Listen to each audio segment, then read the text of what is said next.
We're here today and I'm joined by my esteemed guest, Ustadah Khola Hasan. Assalamu alaikum. Do you mind me asking, where were you born, where were you brought up, and what brought you to Epping and how long you've been here? I think I have Bedouin blood. I have been all over the place. So I was born in Saudi Arabia, in Medina, in the holy city.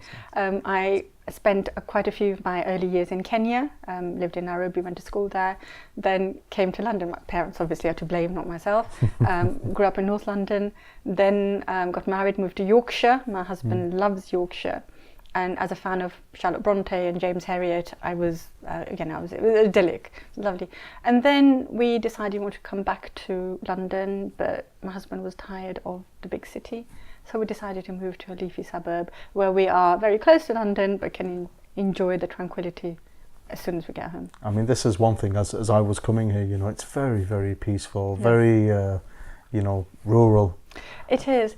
You know, for me, I talk a lot about this when I'm teaching, that the Quran talks constantly about God's signs, and He talks about nature. The Quran talks about nature constantly. Look at the mountains, look at the camels, look at the animals, look at the ants, look at the spiders, look at the bees. Constant references to God's signs in nature. And I think that we need to, when we live in big cities where we are just stuck in concrete jungles, we need to come to God's real world and connect with nature. It's good for our children. Children are growing up in cities where they're stuck in computer games and just sitting indoors all day. I think that's very unhealthy. And it's really, really important that we take that time out to connect with God's real creation.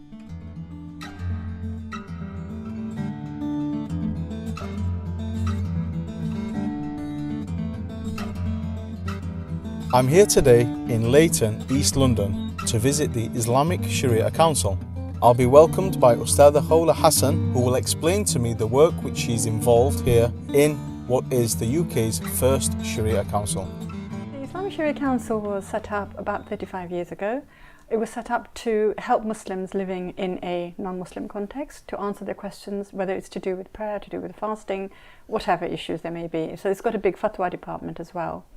And over the years they found that the majority of the work they were doing was dealing with family issues to do with marriage breakdown, counselling, mediation, and above all giving women divorces, religious divorces, when they had been either abandoned by their husbands or the husbands were just refusing to give them a divorce and they were just keeping them chained up. And so the Sharia Council for over 30 years has granted I don't know how many thousands of women freedom and divorce to get away from abusive marriages. Now, for people who don't understand the differences between Sharia law and British law, there's an accusation which is often thrown that Islamic law is not compatible with British law. Is that something you found in your experience? Oh yes, I mean people are absolutely terrified. The minute I'm in the media, whether I'm doing a radio interview or a newspaper interview, whatever, immediately in my Twitter feed I will get abuse. Go back to where you want to practice your own law. Sharia is not for this country. It's not for the modern age. Get out. Take your Sharia law with you. That's common, comments that we'll get on Twitter.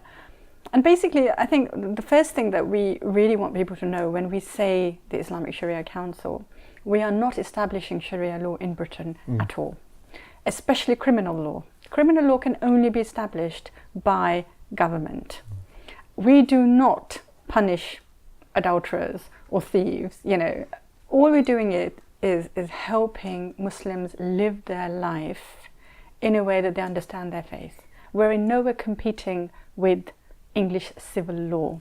We are not intruding on English civil law.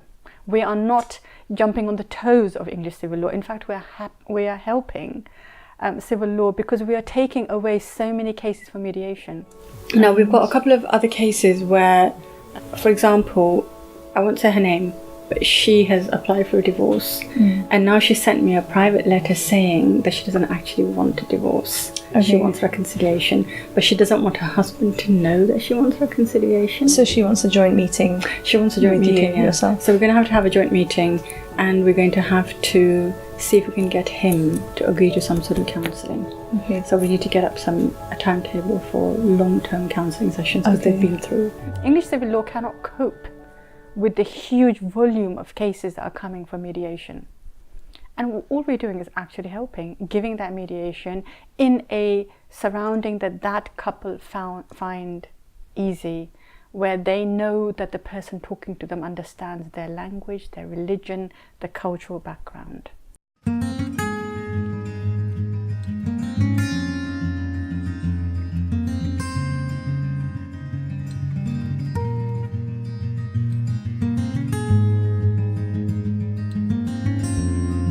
And so this room, what we're studying here now, is where lots and lots of problems are solved. Yes, alhamdulillah. I hope people leave. You see people leaving crying sometimes. A lot of pain comes through these doors. You know, it's very moving. It's very, very upsetting at the end of the day. You know, the kind of stories that you hear. It is very, very upsetting. The human beings are capable of inflicting so much pain on each other.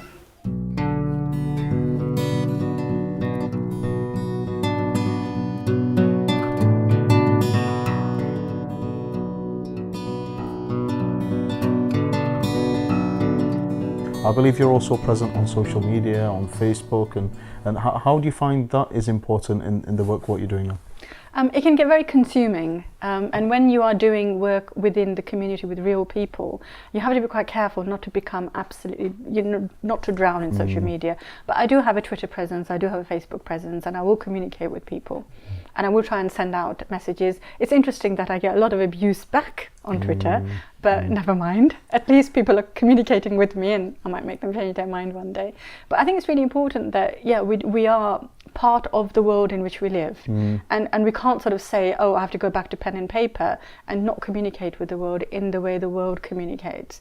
And then also to know the pitfalls, because I deal with women, for example, who've maybe got married and have been, it's called sexting, where they're sending indecent texts and photos to their husbands or would-be husbands, fiancés, and suddenly things go sour, and that's being used against them.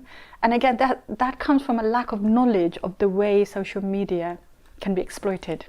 So it's important that we know what it is and we use it well, and we teach our young people what the pitfalls are. If we don't know what they are, we won't be able to teach them. One thing I said when I introduced you is I introduced you as somebody who's quite unique, and so it's really interesting to find that when you do get involved and engage with the media, you're saying that you're not on your own in this. There are many, many people up and down the country who share the same values, who share the same vision as yourself. How do you think that's a problem in society? I think the problem is that the vast majority of Muslims think the way that I think and the way you think. Common sense, decency. Islam is a faith about spirituality, about God consciousness, about good character, about good morals. That's what Islam is about. Unfortunately, because of political issues and various other issues to do with, whether it's satanic verses, whether it's to do with ISIS, whatever, whether it's to do with burning women alive for adultery, I don't know. All these issues have given people the impression that Islam is a religion of insanity, of violence, and that's why people feel that Islam is not compatible with the Western world, because the Western world is so enlightened and so liberal and so democratic and so decent, and Muslims are not.